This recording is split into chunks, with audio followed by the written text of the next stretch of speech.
Iwanan mo na ang babaeng iyon sa mga plano natin. Hayaan mong siya ang maging panabing sa lahat ng kalokohan sa Aurora Prime.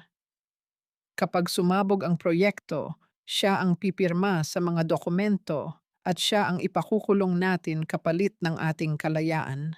Ang boses ni Clarissa ay matalim, puno ng mapanirang tuwa na umalingaw-ngaw sa labas ng bahagyang nakabukas na pintuan ng boardroom. Sa kabilang panig, si Isabella Reyes ay tila naging estatwa. Ang tray na naglalaman ng mainit na kape na hawak niya ay yumanig. Ang mga baso ay nagtatama-tama, ngunit hindi niya magawang ilapag ang mga ito. Hindi siya makapaniwala sa narinig. Ang babaeng tinatawag niyang ma'am araw-araw, ang taong laging nagpapanggap na nagmamalasakit sa kanyang career, ang siya palang itinuturing siyang pambala sa kanyon. Unti-unting umatras si Isabella, ang kanyang mga binti ay tila nanlalambot na parang buhangin ng sahig na kanyang kinatatayuan. Tiningnan niya ang sariling mga kamay, ang mga daliring may mga paltos at gasgas, bunga ng pagtatrabaho ng 10 oras ng gabi para lamang maipambayad sa hospital bills ni Tita Rosa. Isinakripisyo niya ang kanyang dangal, nilunok niya ang bawat mapait na salita ni Victor, lahat dahil sa paniniwalang ang kasipagan at kabutihan ay may gantimpala. Ngayon, ang lahat ng pagtitiis na iyon ay isa lamang malupit na biro. Ang pagtataksil ay parang isang patalim na tumagos sa kanyang dibdib, dahilan upang maputol ang kanyang paghinga. Gusto niyang sumigaw, gusto niyang pumasok sa loob at kumprontahin sila, ngunit isang bahagi ng kanyang isipan ang pumigil sa kanya. Ang imahe ng kanyang tiyahin na nakaratay sa kama, ang pangangailangan ng gamot, at ang takot na mawalan ng trabaho ang siyang nagsilbing tanikala sa kanyang mga kamay. Kinagat ni Isabella ang kanyang labi hanggang sa lumabas ang dugo, ang alat at pait nito ang siyang nagpabalik sa kanyang wisyo. Hindi siya pwedeng gumuho ngayon. Hindi niya hahayaang magwagi ang kanilang kasamaan. Tahimik niyang inilapag ang tray ng kape sa gilid na mesa, pinunasan ng luha sa kanyang pisngi, at sa sandaling iyon, ang kanyang mga mata ay nagbago ng anyo mula sa pagiging mapagtiis patungo sa isang apoy ng determinasyon. Sa sandaling tatalikod na sana si Isabella, biglang bumukas ang pintuan ng boardroom. Lumabas si Leonardo Buenavista na may dalang autoridad, kasunod si Victor na pilit ang ngiti. Napatalon si Isabella sa gulat at agad na yumuko upang itago ang kanyang namumugtong mga mata, habang ang kanyang puso ay humahabol sa bilis ng kanyang kabog. Huminto si Leonardo, ang kanyang matatalim na paningin ay tumitig kay Isabella ng mas matagal kaysa sa inaasahan, dahilan upang maging mabigat ang hangin sa paligid. Yumuko si Isabella ng mababa, ang kanyang mga palad ay nakakuyom ng mahigpit sa kanyang gilid, naghihintay ng anumang sermon. Ngunit lumampas lamang si Leonardo bago tumigil at nag-iwan ng isang tanong na puno ng misteryo. Isabella, naitanong mo na ba sa sarili mo kung ang isang tao ay naipit na sa pader, mas pipiliin mo bang maging anino na lamang o maging ang taong humahawak ng manibela? Ang tanong na iyon ay parang yalong dumampi sa kanyang balat. Nag-iwan kay Isabella na nakatayo ng mag-isa sa gitna ng katahimikan. May alam ba si Leonardo o isa lamang ba itong pagsubok? Habang naglalakad palayo ang CEO, tumingin si Isabella sa kanyang telepono sa loob ng bulsa, kung saan nakatago ang mga ebidensyang unti-unti niyang tinitipon. Sa pagkakataong ito, naitanong niya sa kanyang sarili, Magpapatuloy ba siya sa pagiging anino o oras na para ipakita sa kanila kung gaano katapang ang isang taong wala nang kailangang pangkatakutan? Matapos ang insidenteng iyon, tila naging isang malaking entablado ang Buena Vista Holdings kung saan ang bawat ngiti ni Victor at bawat utos ni Clarissa ay may nakatagong patalim. Umuwi si Isabella sa kanilang maliit at masikip na apartment sa gilid ng lungsod. Ang bawat hakbang niya sa hagdanan ay sinasabayan ng mahinang paglangit-ngit ng kahoy na tila nagpapaalala sa kanya ng kanyang marupok na sitwasyon. Pagpasok niya, sinalubong siya ng amoy ng gamot at mainit na sabaw na pilit inihanda ni Tita Rosa. Ang kanyang tiyahin ay nakaupo sa isang lumang upuan, ang mga kamay ay nanginginig habang sinusubukang magbasa ng Biblia. Sa sandaling makita ni Tita Rosa si Isabella, isang matamis na ngiti ang namutawi sa labi nito. Isang ngiting punong-puno ng pagmamahal na sa sandaling iyon ay nagpabigat lalo sa dibdib ng dalaga. Naku, anak, bakit ang aga mong nakauwi? Kumain ka na ba? Tanong ni Tita Rosa. Ang boses nito ay mahina, parang dahon na malapit ng mahulog sa sanga. Pinilit ni Isabella na maging normal ang kanyang kilos. Lumapit siya at marahang hinaplos ang kulubot na balat ng pisngi ng kanyang tiyahin bago isinagawa ang pagmamano. Ang tradisyong ito ay nagsilbing angkla niya, isang paalala na sa kabila ng lahat ng kasamaang nararanasan niya sa opisina, mayroon pa siyang pamilyang dapat protektahan. Opo, tita, mabilis lang ang trabaho ngayon. Pagsisinungaling ni Isabella. Habang pinapanood niyang humigop ng sabaw ang matanda, hindi mapigilan ni Isabella na maalala ang mga dokumentong nasa kanyang telepono. Ang mga ebidensyang iyon ang susi para mailigtas ang kanilang bahay na kasalukuyang nakasanla. Ngunit iyon din ang dahilan kung bakit siya nasa panganib. Habang naghuhugas ng pinggan, ang bawat patak ng tubig na tumutulo sa gripo ay parang bawat segundo ng kanyang buhay na unti-unting nauubos. Naisip niya ang mga banta ni Clarissa sa opisina. Kung sakaling mabuko siya, mawawala ang lahat. Hindi lang ang kanyang trabaho, kundi pati ang posibilidad na mapagamot ng maayos ang kanyang tiyahin. Ang utang na loob na nararamdaman niya sa matandang nagpalaki sa kanya matapos mamatay ang kanyang mga magulang ang nagsisilbing tanikala. Isang tanikalang nagtatali sa kanya sa isang laban na hindi niya sigurado kung kaya niyang ipanalo. Bago matulog, tumayo si Isabella sa bintana at tumingin sa mga ilaw ng malalaking gusali sa malayo. Ang Buena Vista Holdings ay kumukutitap, parang isang halimaw na naghihintay ng kanyang susunod na pagkakamali. Hinawakan niya ang isang maliit na kwintas na bigay ng kanyang ina, ang tanging alaala na natitira sa kanya na hindi kayang bilhin o nakawin ng kahit sino. Sa dilim ng gabi, nagdesisyon si Isabella. Hindi siya magiging anino habang buhay. Kung kailangan niyang maging matapang para sa kapakanan ng kanyang tiyahin, gagawin niya. Ngunit sa ilalim ng kanyang pagpapasya, isang maliit na pag-aalinlangan ang nananatili. Sino ba talaga ang kakampi niya sa kumpanyang iyon? At si Leonardo Buenavista, kaibigan ba siya o isa rin sa mga buwayang naghihintay na lumamon sa kanya? Habang ipinipikit niya ang kanyang mga mata, isang pamilyar na tunog ng pagkatok sa pinto ang bumasag sa katahimikan ng gabi. Dahilan upang mapabalikwas siya ng bangon sa gitna ng kadiliman.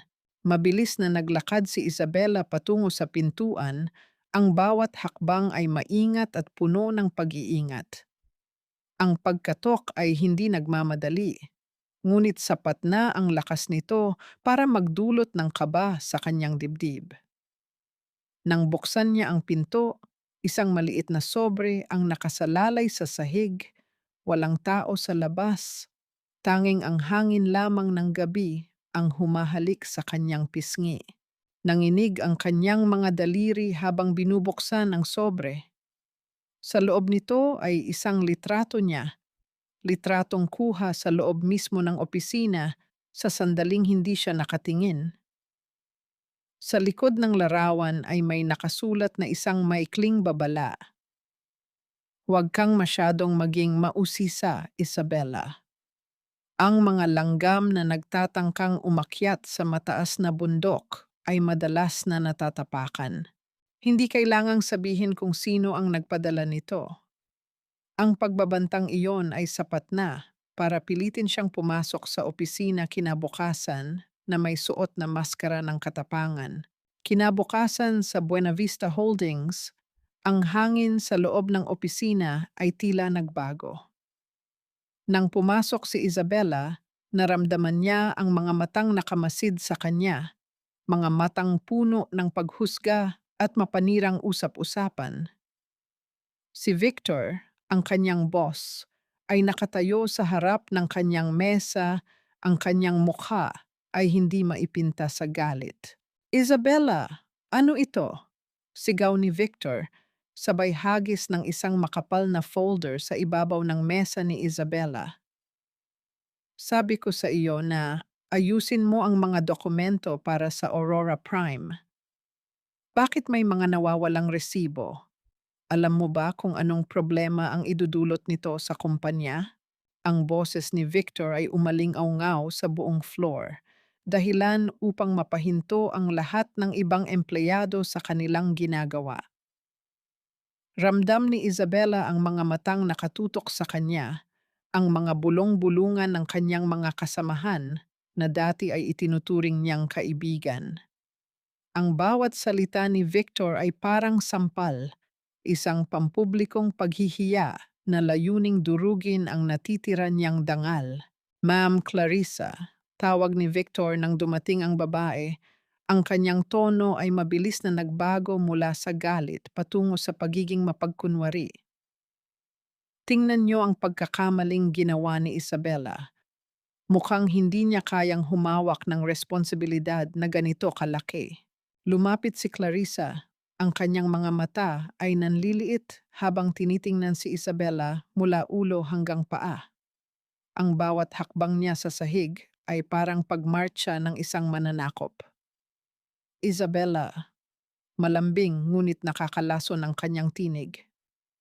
Alam nating pareho na hindi ka bagay dito.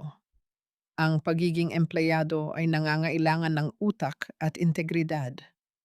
Kung hindi mo kaya, huwag mong idamay ang kumpanya sa iyong kawalan ng kakayahan. Gustong sumagot ni Isabella. Gusto niyang isigaw na alam niya ang katotohanan tungkol sa mga resibong iyon, na ang mga ito ay sadyang itinatago ni Victor para palabasing ninanakawan ang kumpanya. Ngunit ang bawat salita ay parang nakabara sa kanyang lalamunan. Alam niyang kung magsasalita siya ngayon ng walang sapat na ebidensya, siya ang mapapahamak. Nanginig ang kanyang mga labi habang nakayuko. Ang hiya o kahihiyang nararamdaman niya sa harap ng maraming tao ay sumasakit na parang sugat na binubuhusan ng asin. Pasensya na po, ma'am sir. Aayusin ko po.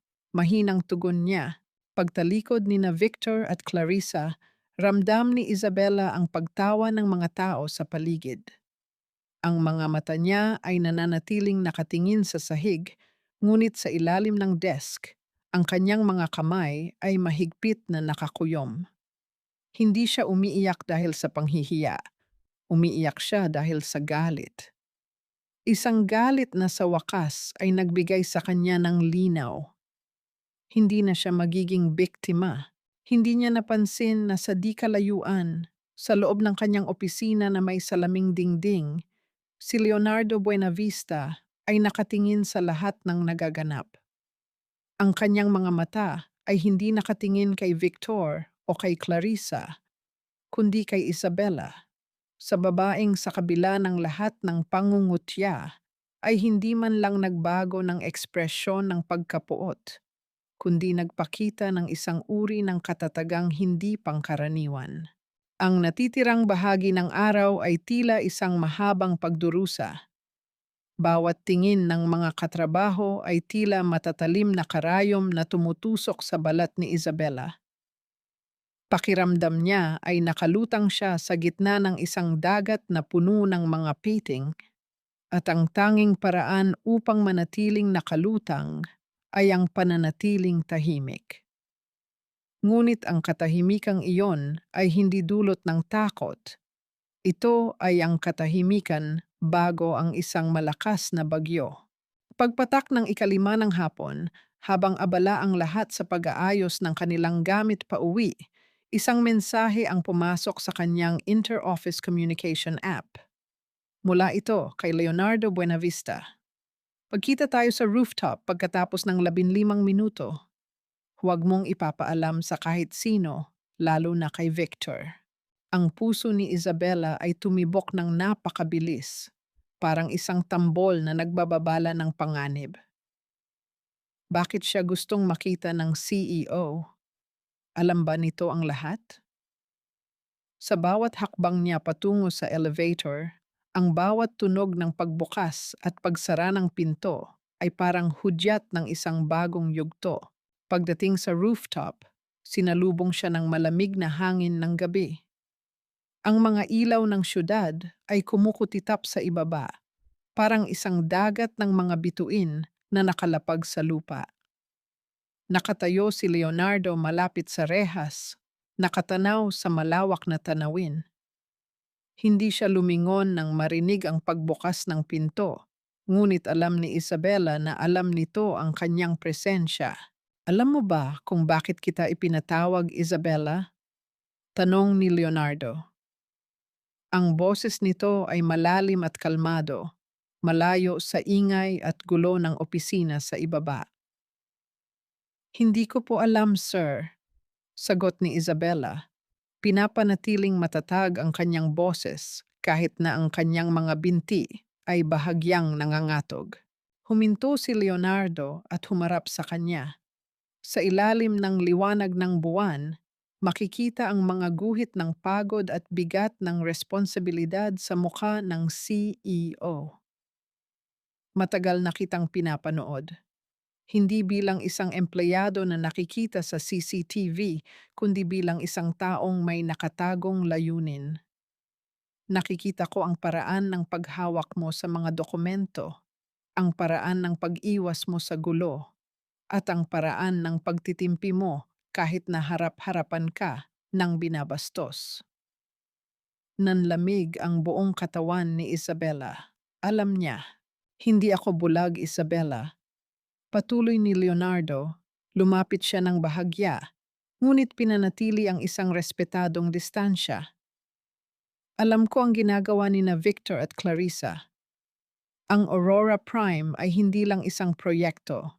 Ito ay isang krimen na unti-unting pumapatay sa kumpanyang ito. Kailangan ko ng isang taong hindi sakim, isang taong may puso at higit sa lahat, isang taong handang magsakripisyo para sa katotohanan. Hindi makapagsalita si Isabella.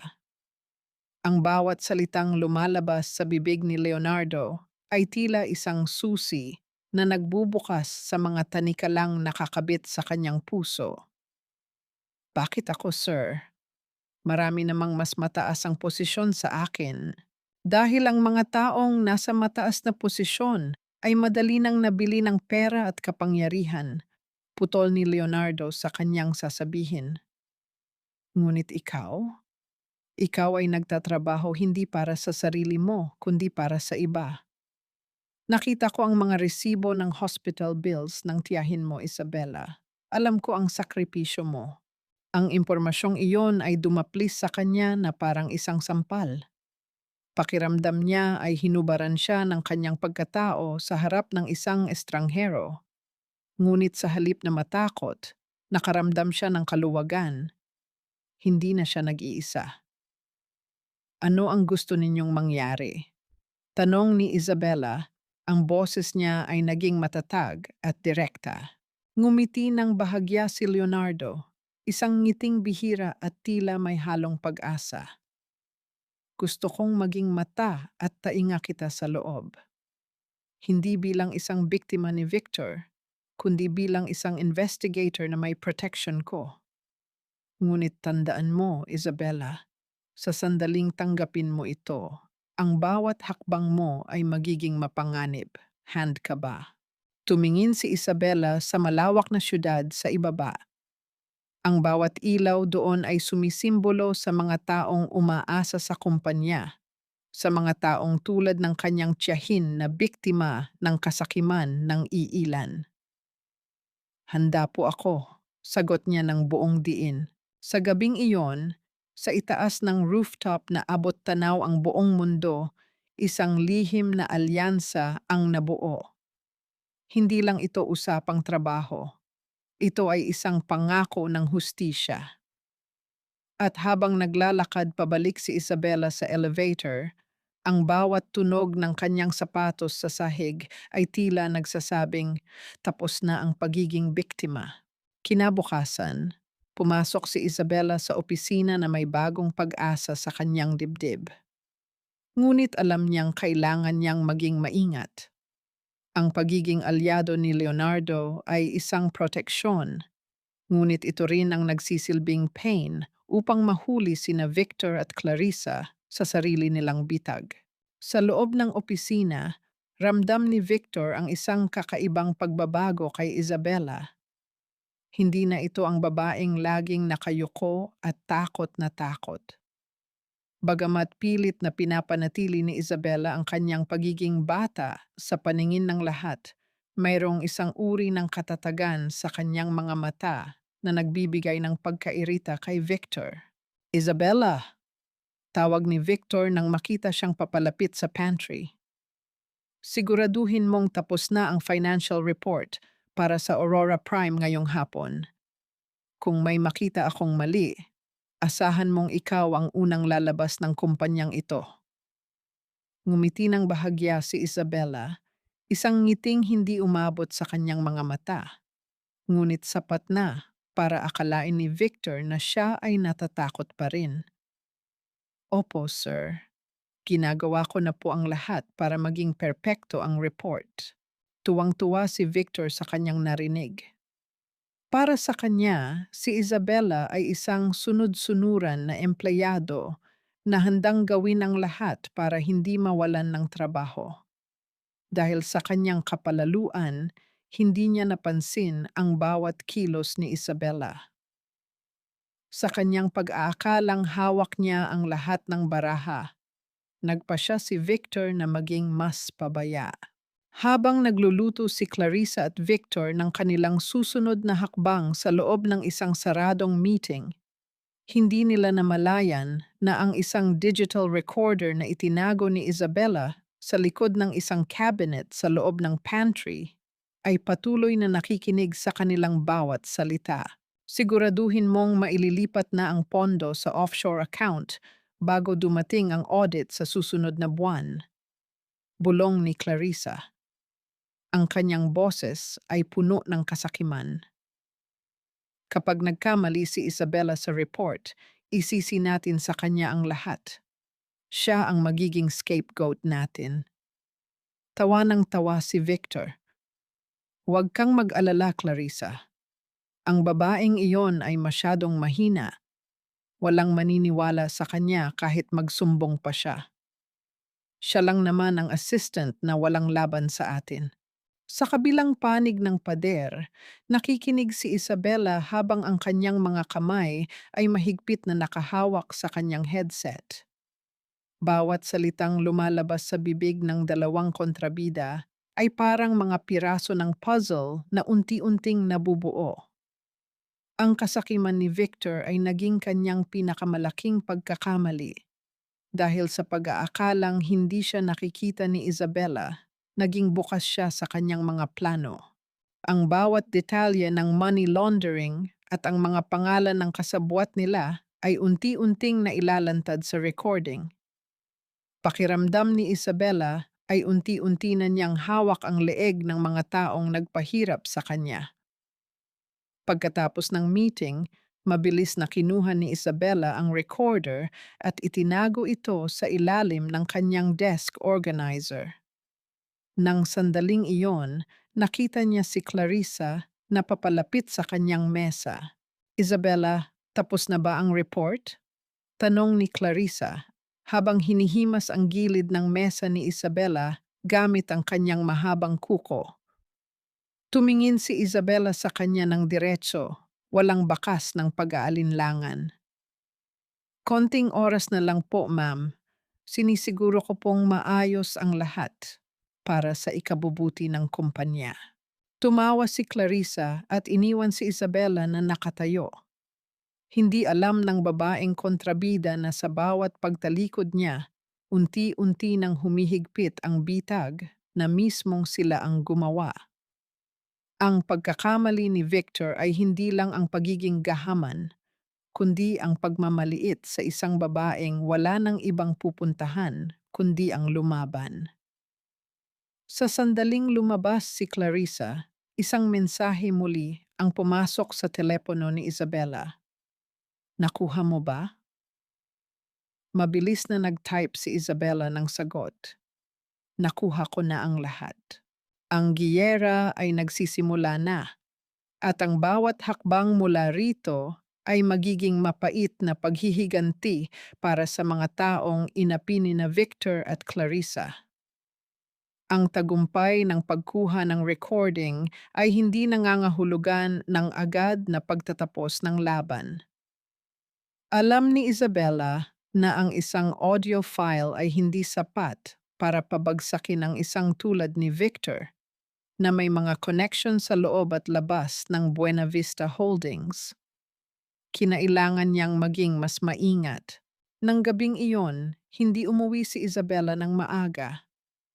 Nagkunwari siyang may kailangang tapusin na overtime para sa mga invoices ng Aurora Prime. Habang ang buong gusali ay unti-unting nababalot ng katahimikan at ang mga ilaw sa labas ay tila mga mata na nakamasid sa bawat sulok, si Isabella ay abala sa harap ng kanyang computer. Ang bawat pag-click ng mouse ay parang bawat tibok ng kanyang puso. Binubuksan niya ang mga folder na dati ay naka-encrypt. Salamat sa tulong ng access na ibinigay ni Leonardo, unti-unti niyang nabubuksan ang mga server kung saan itinatago ni na Victor ang mga illegal na transaksyon. Habang naghahanap siya, isang pamilyar na tunog ang dumating. Ang yabag ng mga sapatos na naglalakad sa pasilyo. Tak, tak, tak. Tumigil ang tibok ng puso ni Isabella. Mabilis niyang minimize ang lahat ng windows sa kanyang screen at binuksan ang isang simpleng Excel sheet. Ang pinto ng kanyang cubicle ay dahan-dahang bumukas. Si Clarissa ang nasa labas, hawak ang isang baso ng wine. Ang kanyang mga mata ay naniningkit habang tumitingin sa paligid. Ang sipag naman ng ating star employee, mapait na wika ni Clarissa. Ang kanyang boses ay tila isang ahas na gumagapang sa katahimikan. Hindi ka pa ba pagod? O baka naman may hinahanap ka? Napalunok si Isabella. Pilit siyang ngumiti. Ang kanyang mukha ay puno ng pagkukunwaring pagod. Ma'am Clarissa, tinatapos ko lang po ang reconciliation para sa quarterly report. Ayoko lang pong magkamali bukas. Lumapit si Clarissa. Ang amoy ng alak ay humalo sa matapang na pabango nito na sumasakal sa pandama ni Isabella. Hinawakan ni Clarissa ang gilid ng mesa ni Isabella at tinitigan ang monitor nito. Mabuti naman, siguraduhin mong walang mali dahil sa sandaling magkamali ka, alam mo na ang mangyayari. Bago lumabas, sinulyapan pa ni Clarissa si Isabella ng may halong pagdududa. Nang tuluyang makalayo si Clarissa, nanginig ang mga kamay ni Isabella. Muntik na siya roon. Bumalik siya sa trabaho, ngunit sa pagkakataong ito, mas naging mabilis at tuso siya. Nakita niya ang mga file na nagpapatunay na ang proyektong Aurora Prime ay ginagamit na front para sa tax evasion. Ang mga signature ni Victor ay PK at ang mga subcontractor na binabayaran nila ay mga dummy companies na pagmamay-ari rin ng pamilya ni Clarissa. Isang matinding galit ang uminit sa dibdib ni Isabella. Hindi lang pala sila nagnanakaw sa kumpanya. Ninanakawan nila ang mga manggagawang umaasa sa sweldo sa kumpanyang ito at ang mga investor na nagtiwala sa pangalan ng Buena Vista. Bago maghating gabi, na-copy na ni Isabella ang lahat ng mahahalagang dokumento sa isang encrypted flash drive. Itinago niya ito sa isang lihim na lagayan sa loob ng kanyang ID lace. Habang lumalabas siya ng gusali, sinalubong siya ng malamig na hangin ng gabi. Tumingin siya sa itaas, kung saan naroon ang opisina ni Leonardo. Alam niyang sa bawat hakbang niya, may mga mata na nakakakita sa kanya. Ang mga anino sa dilim ay hindi na niya kaaway. Sa pagkakataong ito, sila na ang magiging kasangga niya sa paglalantad ng katotohanan. Ngunit bago siya makarating sa sakayan, isang itim na sedan ang huminto sa kanyang harap. Bumukas ang bintana at ang mukha ng isang lalaking hindi niya kilala ang bumungad sa kanya. Sumakay ka, Isabella. May kailangan kang makita. Ang pintig ng puso ni Isabella ay parang kabaong na pilit ibinubukas. Sa loob ng itim na sedan, ang hangin ay amoy mamahaling tabako at lumang papel. Isang amoy na tila nagbabalik sa kanya sa mga alaala ng kanyang ama na matagal na niyang ibinaon sa limot.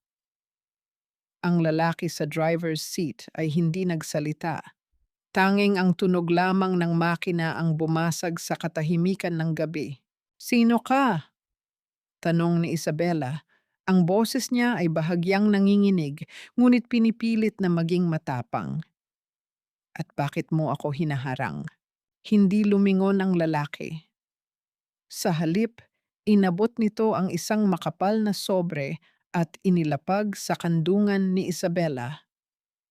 "Ang mga taong kinalaban mo, Isabella, ay hindi lang basta mga magnanakaw sa opisina. Sila ang mga taong nagpabagsak sa pamilya mo 10 taon na ang nakalilipas. Ang Buena Vista Holdings na nakikita mo ngayon ay itinayo sa ibabaw ng mga pangarap na kanilang ninakaw." Nanlamig ang buong katawan ni Isabella. 10 taon na ang nakalilipas. Ang panahon kung kailan biglang naglaho ang kanyang mga magulang matapos ang isang matinding gusot sa trabaho. Isang trahedyang ipinalabas na isang simpleng aksidente. Binuksan ni Isabella ang sobre ng may nanginginig na mga kamay. Sa loob ay mga lumang clipping ng dyaryo at mga dokumentong hindi pa niya nakikita noon. Ang mga pangalan ng mga subcontractor na kasabwat ni na Victor ay siya ring mga pangalang nasa mga kasong kinasangkutan ng kanyang ama noon. Hindi lang pala trabaho ang laban na ito. Ito ay isang personal na pagbawi. "Bakit mo ibinibigay ito sa akin ngayon?" tanong ni Isabella. Ang kanyang mga mata ay nanlalabo sa luha na pilit niyang pinipigilan. "Dahil ikaw lang ang may lakas ng loob na hindi nila inaasahan," sagot ng lalaki. "Hindi si Leonardo at hindi ang mga pulis na binabayaran nila. Ikaw lang." Bago pa man makapagturo si Isabella, huminto ang sasakyan sa isang madilim na eskinita malapit sa apartment ni Tita Rosa. "Mag-iingat ka, Isabella. Ang mga multo ng nakaraan ay hindi natutulog. At hindi sila titigil hanggat hindi ka nila napapatigil." Pagbaba ni Isabella, ang sasakyan ay mabilis na humarurot palayo, na parang isang aninong naglaho sa dilim. Naiwan siyang nakatayo sa gitna ng kalsada. Ang sobre ay mahigpit na yakap-yakap sa kanyang dibdib. Ang bawat impormasyon sa loob ay parang isang apoy na nagpapasiklab sa kanyang damdamin. Hindi lang siya naghahanap ng hustisya para sa kumpanya, naghahanap siya ng katarungan para sa kanyang mga magulang. Pag-uwi sa apartment, hindi na siya nakatulog. Habang natutulog ng mahimbing si Tita Rosa, binasa ni Isabella ang bawat pahina. Ang sakit ay nagiging galit, at ang galit ay nagiging determinasyon. Ang mga taong akala niya ay basta kontrabida lamang ay lumalabas na mga demonyong sumira sa kanyang buhay.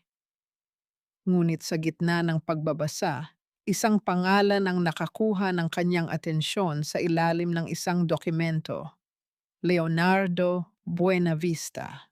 Si Leonardo, ang taong nag-aalok sa kanya ng proteksyon, ay nakapirma rin sa mga dokumentong nagpapatunay na alam nito ang nangyari sa kanyang mga magulang noon. Isang matinding pagdududa ang bumalot sa kanya. Kakampi ba niya ang lalaking ito? O isa rin siya sa mga arkitekto ng kanyang pagdurusa? Sa sandaling iyon, naramdaman ni Isabella ang bigat ng isang desisyon. Sa mundong puno ng mga taong nagpapanggap, kanino ba siya dapat maniwala? Ang mga multo ng nakaraan ay hindi lang nagbigay sa kanya ng sagot.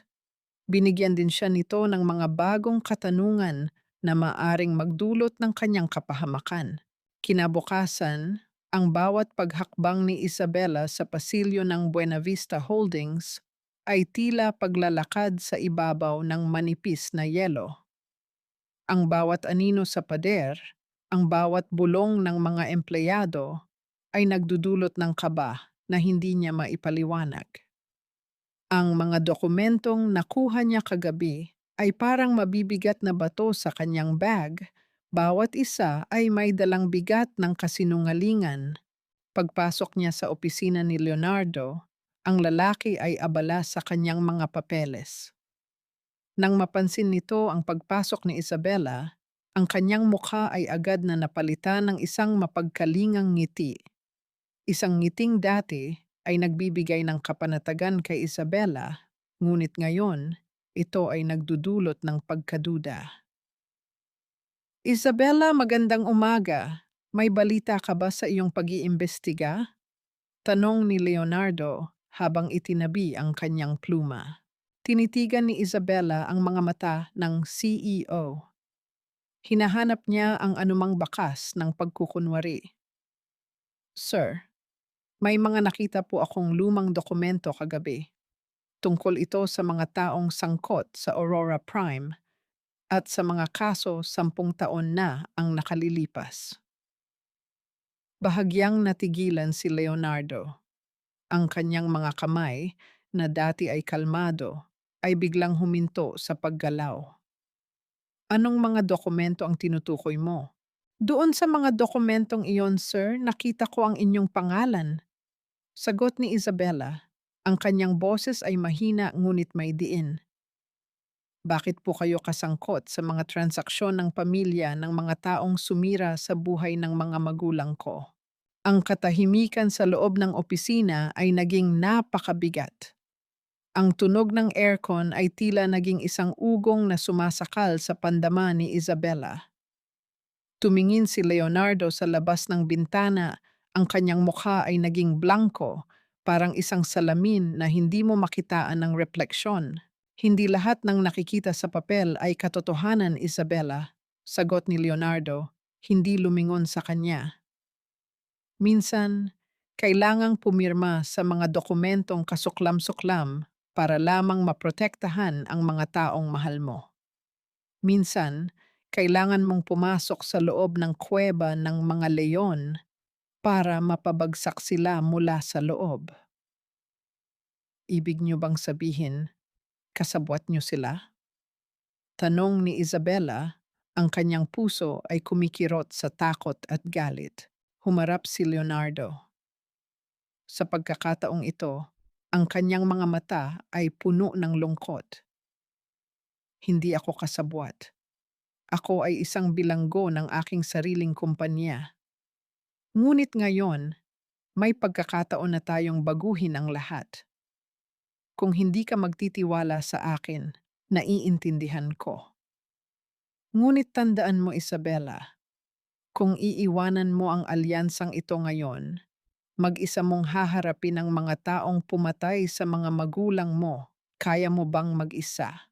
Ang tanong na iyon ay isang matinding sampal sa mukha ni Isabella. Alam niya ang sagot. Hindi niya kaya. Ngunit sa kabila nito, isang bahagi ng kanyang isipan ang sumisigaw na huwag basta-basta magtiwala. Ang hiya at utang na loob ay mga konseptong madaling gamitin ng mga taong gahaman para manipulahin ang iba. Magpapatuloy ako, sabi ni Isabella, bagamat ang kanyang boses ay may bahid ng pag-aalinlangan. Ngunit huwag ninyong asahan na bulag akong susunod sa inyo, sir. Tumango si Leonardo. Iyan ang inaasahan ko sa iyo. Paglabas ni Isabella, sinalubong siya ni Clarissa sa pasilyo. Tinitigan siya nito ng masama at ang kanyang labi ay humaba sa isang ngising puno ng panunokso. Mukhang masyado ka nang malapit sa CEO, Isabella. Siguraduhin mo lang na hindi ka mahuhulog dahil kapag nahulog ka, walang sasalo sa iyo. Hindi sumagot si Isabella. Nagpatuloy siya sa paglakad, ngunit sa bawat hakbang, nararamdaman niya ang mga matang nakamasid. Alam na niya ngayon, ang laban na ito ay hindi lang sa pagitan ng mabuti at masama. Ito ay isang laban kung saan ang bawat kaalyado ay maaring maging kaaway at ang bawat salita ay maaring maging patalim na sisira sa kanya. Habang lumilipas ang mga araw, unti-unting nakaramdam si Isabella ng kakaibang tensyon sa opisina. Hindi na lamang ito ang pangungutya ni na Victor at Clarissa. Ito ay ang kakaibang katahimikan na bumabalot sa bawat departamento. Para bang may isang malaking bagyo na nagbabadyang tumama at lahat ay nagtatago upang hindi madamay. Isang hapon, habang nag-aayos ng mga files si Isabella sa archive room, isang lugar na madalas pagtaguan ng mga sikretong ayaw ipakita ng kumpanya, isang pamilyar na yabag ng takong ang bumasag sa katahimikan. Hindi ito ang yabag ni Clarissa. Ito ay mas mabigat, mas mabilis. Biglang bumukas ang pinto. Si Victor, kasama ang dalawang lalaking hindi nakasuot ng uniforme, ay pumasok. Ang kanilang mga mukha ay tila walang emosyon, parang mga robot na handang sumunod sa utos. Isabella, wika ni Victor, ang kanyang boses ay puno ng nakakalokong pag-aalala. Sabi ng accounting, may mga files daw na nawawala. At dahil ikaw ang huling nakita sa archive room kagabi, obligasyon naming inspeksyonin ang gamit mo. Nanlamig ang mga kamay ni Isabella. Ang flash drive, ang patunay ng lahat ng krimen, ay nakatago sa loob ng kanyang ID lace na suot-suot niya. Kung makukuha nila ito, katapusan na niya. Wala po akong kinalaman sa mga files na iyon, sir. Sagot ni Isabella. Pinipilit na maging matatag ang kanyang boses kahit na ang kanyang puso ay tila gustong kumawala sa kanyang dibdib. Wala naman tayong kailangang patunayan kung wala kang tinatago, hindi ba? Sagot ni Victor. Lumapit ito ng bahagya. Ang kanyang mga mata ay nanlilisik. Hinalughog ng dalawang lalaki ang kanyang desk. Ang bawat papel ay itinatapon sa sahig. Ang dignidad ni Isabella ay unti-unting nayuyurakan. Gusto niyang manlaban, ngunit alam niyang iyon ang inaasahan nila. Gusto nila siyang makitang mawalan ng kontrol para magkaroon sila ng dahilan na ipakulong siya sa kasong insubordination. Wala po rito, sir, sabi ng isa sa mga lalaki. Nagdilim ang mukha ni Victor.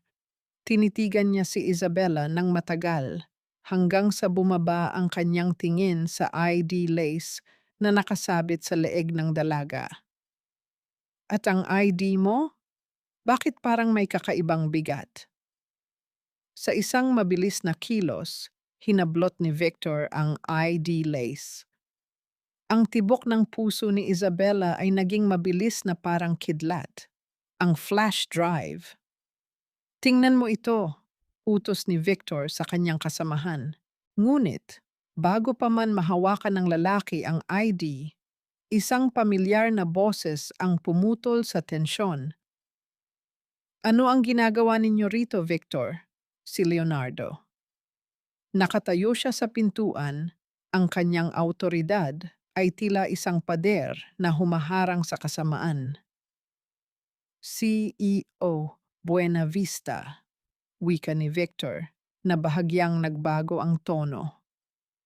Naghahanap lang kami ng mga nawawalang dokumento. Mukhang may magnanakaw sa kumpanya natin. At sa tingin mo ba ay si Isabella ang magnanakaw? Tanong ni Leonardo, lumakad ito papalapit sa kanila. Ibinigay ko kay Isabella ang trabahong iyon para i-audit ang lahat ng files sa archive. Kung may nawawala, baka dahil hindi mo inayos ang mga logbook noong nakaraang buwan, Victor. Natigilan si Victor. Ang logbook, isang detalyeng nakalimutan niya dahil sa kanyang pagmamadali. Umalis kayo rito, utos ni Leonardo. At ibalik mo ang ID niya. Nanginginig ang kamay ni Victor habang ibinabalik ang ID lace kay Isabella. Tinitigan niya ang dalaga ng may halong poot bago tumalikod at umalis. Nang mag-isa na lamang sila ni Leonardo, hindi agad nagsalita si Isabella. Inayos niya ang kanyang ID lace. Ang kanyang kamay ay nanginginig pa rin. Salamat, sir. Pulong niya. Tumingin sa kanya si Leonardo ng seryoso. Hindi mo dapat dinadala ang ebidensya sa katawan mo, Isabella. Masyado kang mapanganib sa sarili mo. Mula ngayon, ako ang magtatago niyan. Inabot ni Isabella ang flash drive kay Leonardo. Ngunit habang ginagawa niya ito, isang maliit na bahagi ng kanyang isipan ang nagtatanong. Tama ba ang ginagawa ko? Ibinibigay ko ba ang baril sa taong maaaring pumatay sa akin? Ang takot na nadama niya kanina ay napalitan ng isang bago at mas malalim na pangamba. Pagkatapos ng araw na iyon, isang mabigat na katahimikan ang bumalot kay Isabella. Ang flash drive ay wala na sa kanya at sa bawat segundong lumilipas, pakiramdam niya ay isa siyang manlalaro sa isang chess match kung saan ang bawat pyesa ay hawak ng ibang tao. Kinagabihan, hindi nakatulog si Isabella. Nagpasya siyang bumalik sa opisina para kumuha ng ilang gamit na naiwan niya. Ang gusali ay madilim. Tanging ang mga emergency light lamang ang nagbibigay ng maputlang liwanag sa mga pasilyo. Habang naglalakad siya, isang boses ang narinig niya mula sa loob ng opisina ni Leonardo. Hindi ito ang boses ng CEO. Nasa akin na ang drive. Huwag kang mag-alala. Walang makakaalam na ito ang orihinal. Boses ni Clarissa. Napapako ang mga paa ni Isabella sa kinatatayuan. Bakit nasa opisina ni Leonardo si Clarissa? At anong drive ang tinutukoy nito? Dahan-dahang lumapit si Isabella sa pintuan. Ang kanyang hininga ay pinipigilan. Siguraduhin mo, Clarissa. Boses naman ni Leonardo. Ang boses na dati ay nagbibigay sa kanya ng lakas. Ngayon ay tila isang malamig na palaso. Kapag nagkamali ang plano at nalaman ni Isabella ang totoo, tapos na tayo. Hindi natin pwedeng hayaang masira ang Aurora Prime dahil sa sentimentalidad ng batang iyon. Nanikip ang dibdib ni Isabella. Ang bawat salita ay parang suntok sa kanyang sikmura. Ang flash drive na ibinigay niya kay Leonardo, ang tanging patunay na hawak niya para sa katarungan, ay ibinigay nito kay Clarissa. Ang taong inakala niyang tagapagtanggol niya ay siya palang utak ng lahat? Pagtataksil. Ang salitang ito ay hindi sapat para ilarawan ang nararamdaman ni Isabella. Ang pag-ibig, ang pagtitiwala, ang pag-asa, lahat ay binuo sa isang malaking kasinungalingan. Napagtanto ni Isabella na ang kanyang ama, ang kanyang buhay, at ang kanyang pagsasakripisyo ay mga piyesa lamang sa isang laro na matagal na nilang pinagpaplanuhan. Hindi niya napansin na ang kanyang ID lace ay tumama sa pinto, naglikha ng isang mahinang tunog. Click! Tumigil ang usapan sa loob.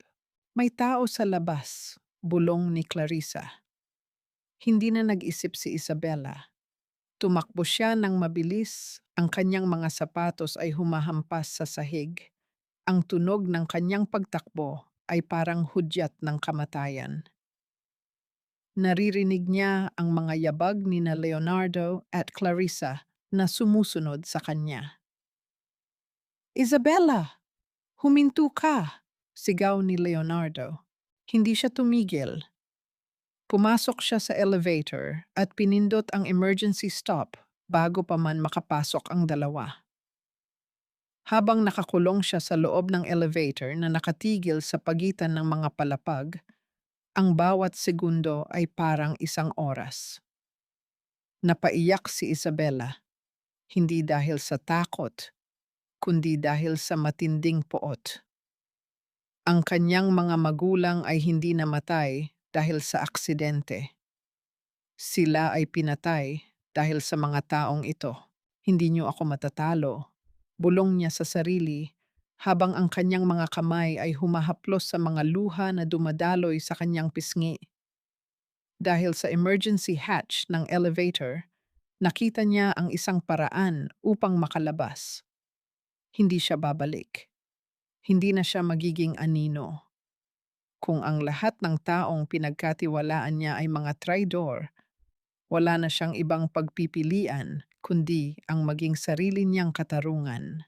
Sa gitna ng kadiliman ng elevator shaft, ipinangako ni Isabella sa sarili niya, ang laro ay tapos na. Ngayon, magsisimula na ang tunay na paghihiganti. Ang elevator shaft ay malamig, basa, at puno ng alikabok, ngunit hindi ito alintana ni Isabella. Ang bawat paggapang niya sa mga kable at bawat pag-akyat sa mga bakal na hagdan ng maintenance shaft ay sinasabayan ng pintig ng galit sa kanyang dibdib. Hindi na siya ang babaeng laging nagtatago. Hindi na siya ang aninong natatakot sa dilim. Sa bawat paghinga niya, ang tanging naririnig niya ay ang mga boses ni na Leonardo at Clarissa. Isang paulit-ulit na alaala ng pagtataksil na nagpapatigas sa kanyang puso. Nang makarating siya sa ikatlong palapag, marahan niyang binuksan ang maintenance door at lumabas sa madilim na bahagi ng opisina. Dinig niya ang mga boses ni na Victor at Leonardo sa lobby, nag-uutos sa mga security guard na hanapin siya sa buong gusali. Siguraduhin ninyong mahahanap siya bago sumikat ang araw. Hindi siya pwedeng makalabas ng buhay na may alam. Ang boses ni Leonardo ay puno ng malamig na awtoridad. Nanginig ang mga kamao ni Isabella. Buhay? Gusto nila siyang ipatumba? Hindi siya dumaan sa main lobby. Sa halip, pumasok siya sa server room kung saan nakatago ang mga backup ng lahat ng digital records. Dahil sa kanyang pagiging insider at sa mga access na dati niyang nakuha, alam niya ang bawat butas ng sistemang ito. Umupo siya sa harap ng pangunahing terminal. Ang mga daliri niya ay mabilis na humahampas sa keyboard. Hindi lang siya basta kumukuha ng ebidensya. Ginagamit niya ang system override na siya mismo ang nag-program noong mga unang buwan niya sa kumpanya. Nililinis niya ang kanyang digital footprint habang nag-a-upload ng lahat ng files, mga bank statements, unauthorized signatures, at ang mga recorded conversations sa isang cloud server na nakalink sa mga media outlets at sa National Police Office. AutoSend. Sa isang pindot, ang bawat lihim na itinago ng pamilya Buenavista sa loob ng 10 taon ay ikakalat sa buong bansa pagdating ng 6:00 ng umaga.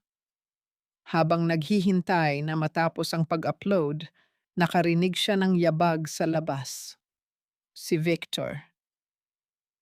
Alam ko na rito ka nagtatago, Isabella. Lumabas ka na. Wala ka ng takas. Sigaw ni Victor habang sinusubukang puwersahin ang pintuan ng server room. Hindi natakot si Isabella. Tumayo siya at kinuha ang maliit na fire extinguisher sa tabi. Nang bumukas ang pinto dahil sa lakas ng sipa ni Victor, hindi siya nagtago. Sa halip, humarap siya ng direkta sa lalaking nagpahirap sa kanya. Victor, wika niya, ang boses ay kalmado ngunit may dalang banta. Tapos na ang laro nyo. Gulat si Victor sa kanyang nakita. Hindi niya inaasahan ang ganitong katapang na Isabella. Akala mo ba matatakot mo ako? Isang mahirap na katulad mo? Susugod sana si Victor, ngunit mabilis na ibinuga ni Isabella ang fire extinguisher sa mukha nito. Ang puting usok ay bumalot sa buong silid, dahilan upang maubo at mabulag ang lalaki. Sa gitna ng kaguluhan, mabilis na lumusot si Isabella sa ilalim ng braso ni Victor at tumakbo palabas. Hindi siya lumingon, hindi siya huminto. Habang tumatakbo siya patungo sa fire exit, naramdaman niya ang malamig na hangin ng madaling araw na humahalik sa kanyang mukha. Malaya na ako. Ngunit alam niya, ang tunay na laban ay magsisimula pa lamang kapag sumikat na ang araw. Dahil sa sandaling makita ng publiko ang mga dokumentong iyon, ang mga Buenavista ay hindi na lamang basta mga negosyante. Sila ay magiging mga puganteng hinahabol ng batas. At si Isabella? Siya ang babaeng magsisilbing saksi sa kanilang pagbagsak. Sa labas ng gusali, sinalubong siya ng liwanag ng isang papalapit na sasakyan ng pulis. Hindi niya alam kung sino ang tumawag sa kanila, ngunit isa lang ang sigurado. Ang hustisya ay hindi na isang pangarap. Ito ay malapit na maging katotohanan. Ang 6:00 ng umaga ay hindi sumapit ng tahimik. Sa loob ng opisina ni Leonardo, ang bawat screen ng telebisyon at ang bawat notification sa mga social media accounts ng bansa ay biglang na-hacked. Ang mga dokumento, ang mga resibo ng laundering at ang mga voice recordings ni Clarissa at Victor ay kumalat na parang apoy sa tuyong damo. Sa loob ng holding area ng kumpanya, nakaupo si Isabella, napapalibutan ng mga pulis na siya mismo ang tumawag bago pa man siya makalabas ng gusali. Ang kanyang mukha ay pagod, puno ng alikabok, ngunit ang kanyang mga mata ay nagniningning sa isang kakaibang liwanag. Ang liwanag ng isang taong wala ng pasanin. Sa lobby ng Buenavista Holdings, dinig na dinig ang ingay ng mga mamamahayag na nagkukumpulan sa labas. Ang mga security guard ay hindi na alam kung sino ang pipigilan. Si Victor, na puno pa rin ng puting pulbos mula sa fire extinguisher, ay pilit na tinatakpan ang kanyang mukha habang kinukuhanan ng litrato. Si Clarissa naman ay nanginginig sa galit. Ang kanyang boses ay umaalingaw-ngaw sa buong gusali habang sinusubukang sigawan ang mga awtoridad. Ito ay ilegal! Ang lahat ng ito ay paninirang puri! Sigaw ni Clarissa, ngunit walang nakikinig sa kanya.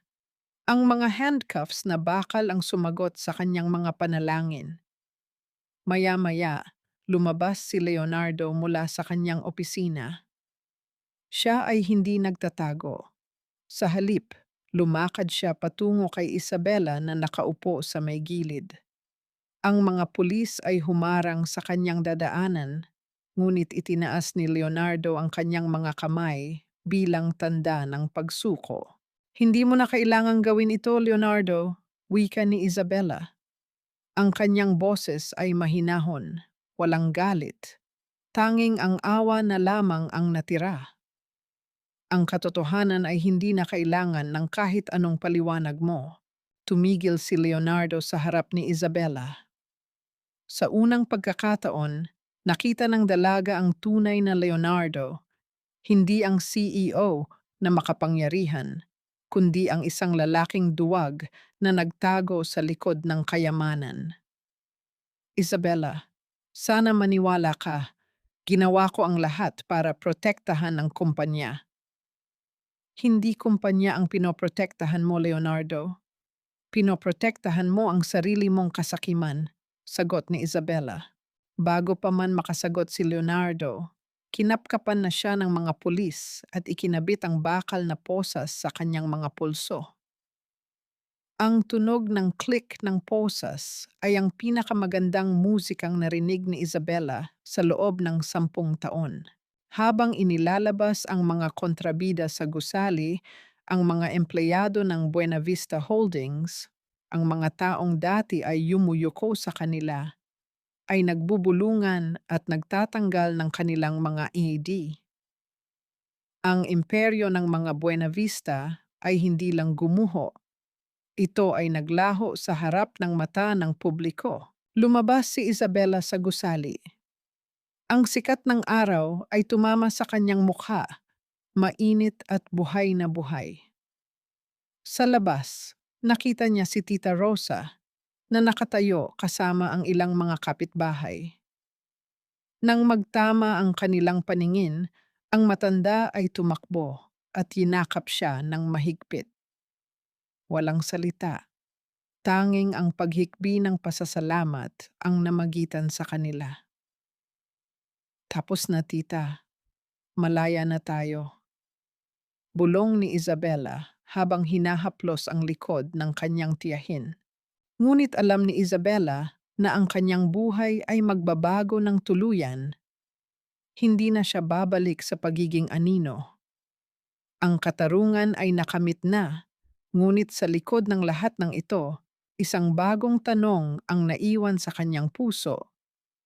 Ngayong wala na ang mga multo ng nakaraan, ano na ang susunod na kabanata ng aking buhay? Tumingin siya sa malayo, patungo sa kawalan, handang harapin ang kinabukasan na siya na mismo ang magsusulat. Ilang buwan ang lumipas matapos ang pagbagsak ng Buena Vista Holdings. Ang mga headline sa dyaryo na dati ay puno ng mga iskandalo ay napalitan na ng mga balita tungkol sa pagbangon ng mga empleyadong nawalan ng trabaho. Ang kumpanya ay isinailalim sa rehabilitation ng gobyerno at ang mga ari-arian ni na Victor at Clarissa ay kinumpiska upang bayaran ang mga ninakaw na pondo. Si Isabella ay hindi na ang babaeng nagtatago sa ilalim ng desk o natatakot sa mga anino. Ngayon, siya ay nagtatrabaho sa isang maliit na non-profit organization na tumutulong sa mga biktima ng corporate abuse at fraud. Ang kanyang trabaho ay hindi na lamang tungkol sa pagsusuri ng mga numero. Ito ay tungkol sa pagbibigay ng boses sa mga taong walang laban, mga taong katulad niya noon. Isang hapon, habang naglalakad siya sa isang parke malapit sa kanilang bagong apartment, nakita niya ang isang pamilyar na mukha. Si Leonardo, na nakasuot ng simpleng damit, ay nakaupo sa isang bangko, nakatingin sa malayo. Bagamat nakalaya siya dahil sa isang legal loophole sa kanyang kontrata, Ang kanyang reputasyon ay wasak na. Hindi na siya ang CEO na kinatatakutan ng lahat. Nag-atubili si Isabella, ngunit nagpa siya siyang lumapit. Hindi mo na kailangang magtago, Leonardo, wika ni Isabella. Lumingon si Leonardo. Ang kanyang mga mata, na dati ay puno ng kapangyarihan, ay mukhang pagod na. Hindi ako nagtatago, Isabella. Nag-aabang lang. Naisip ko lang kung anong nararamdaman mo ngayon. Nararamdaman ko ang kapayapaan, sagot ni Isabella. Hindi dahil nakulong kayo o dahil nawala ang kumpanya, kundi dahil wala na akong kinatatakutan. Ang totoo ay nagpapalaya sa tao, Leonardo. Sana balang araw, matutunan mo rin yon. Hindi na naghintay ng sagot si Isabella. Naglakad na siya palayo. Iniwan si Leonardo sa gitna ng kanyang sariling pagsisisi. Para kay Isabella, ang taong iyon ay isa na lamang kabanata sa isang librong natapos na. Pag-uwi niya sa bahay, sinalubong siya ng halakhak ni Tita Rosa. Ang matanda ay malakas na ngayon, nakakapaglakad na sa hardin at puno ng buhay. Ang hapagkainan ay puno ng simpleng pagkain, isang buhay na hindi mayaman, ngunit puno ng katapatan. Umupo si Isabella sa harap ng hapag. Kinuha ang kanyang kutsara at tinidor at pumikit sandali para magpasalamat. Ang kanyang buhay ay hindi na magiging gaya ng dati. Ang utang na loob na dati ay nagsilbing tanikala, ay naging inspirasyon na niya upang tulungan ang iba. Hindi na siya ang biktima na naghihintay ng ililigtas. Siya na ang nagliligtas. Sa labas, ang araw ay dahan-dahang lumulubog, nagbibigay ng kulay kahel na liwanag sa buong paligid. Ang kinabukasan ay hindi na isang misteryo o isang banta. Ito ay isang blankong papel at sa wakas, siya na ang humahawak ng panulat. Anak, masaya ka ba? Tanong ni Tita Rosa habang nagsasalin ng tubig. Tumingin si Isabella sa kanyang tiyahin at sa unang pagkakataon matapos ang mahabang panahon, ang kanyang ngiti ay abot hanggang sa kanyang mga mata. Opo, tita. Sa wakas, masaya na ako. Ang bawat sakit, bawat luha, at bawat takot ay nagbunga ng isang pagkataong mas matatag, mas mapagmahal, at mas malaya. Ang nakaraan ay hindi na isang multo. Ito ay isang aral na nagpaunlad sa kanya. Isang taon na ang nakalipas mula nang gumuho ang Buena Vista Holdings. Ang gusaling dating simbolo ng kapangyarihan at kasakiman ay isa na lamang alaala ng isang sistemang nabigo dahil sa kawalan ng integridad. Para sa marami, ang pangalang Buena Vista ay katumbas na ng kahihiyan, ngunit para kay Isabella Reyes, ito ay isa na lamang maliit na tuldok sa mahabang linya ng kanyang kasaysayan. Ngayong umaga, nakatayo si Isabella sa dalampasigan ng isang tahimik na probinsya. Ang hanging dagat ay humahalik sa kanyang buhok, sariwa at puno ng pangako. Sa kanyang tabi, nakaupo si Tita Rosa sa isang wheelchair, nagmamasid sa mga bata na nagtatampisaw sa tubig. Ang bawat agos ng alon ay tila naghuhugas sa mga natitira pang sakit ng nakaraan. Naisip ni Isabella ang tanong na madalas niyang itanong sa sarili noon. Nagbago ba ang lahat?